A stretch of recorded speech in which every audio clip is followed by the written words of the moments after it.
लोग को स्वागत करती हूँ अपने यूट्यूब चैनल पर। आप लोग के सामने एक विवाह गीत सुनाने जा रही हूँ। अगर जो अच्छा लगे तो हमारे वीडियो को लाइक सब्सक्राइब शेयर जरूर करिएगा। कमेंट में बताइएगा कि विवाह गीत कैसा लगा। पूर्व के देशवा से उठली बदरिया, अरे पछुए के गैली मेड़ा राई रे लाला नवा। अरे पछुए के गैली मेड़ा राई रे लाला नवा। पूर्व के देशवा से उठली बदरिया, अरे पछुए के गैली मेड़ा राई रे लाला नवा। भीतरा से निकली है बहिनी कावन दे, अरे बहिनी कावन दे।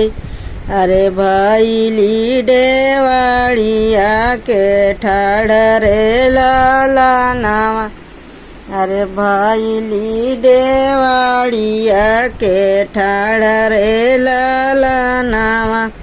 आजू की राती जीना बरसो बदरिया, अरे बरसो बदरिया।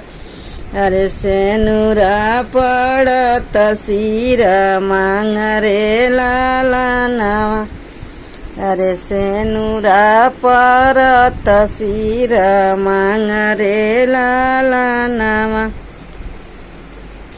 द्वारे से आए हैं भैया कावन राम, अरे भैया कावन राम। अरे सुना बहिनी यार हमार रे लाला नामा। दुआरा से आए हैं भैया कावन राम, अरे भैया कावन राम। अरे सुना बहिनी यार हमार रे लाला नामा।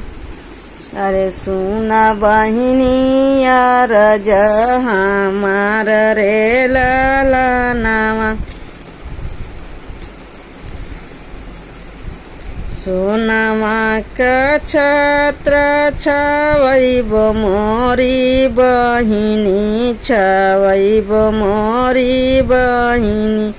अरे सेनुरा भराई सिर मांग रे लाला नावा। अरे सेनुरा भराई सिर मांग रे लाला नावा।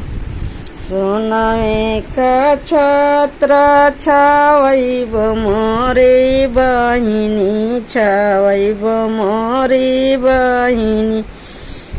अरे सेंदूरा भर सिर मांग रे लाला नावा।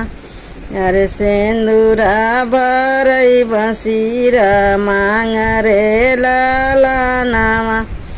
पूर्व के देशवा से उठली बदरिया, अरे उठली बदरिया। अरे पछुए के गैली मेड़ा राई रे लाला नावा। अरे पछुए से गैली मेड़ा राई रे लाला नावा।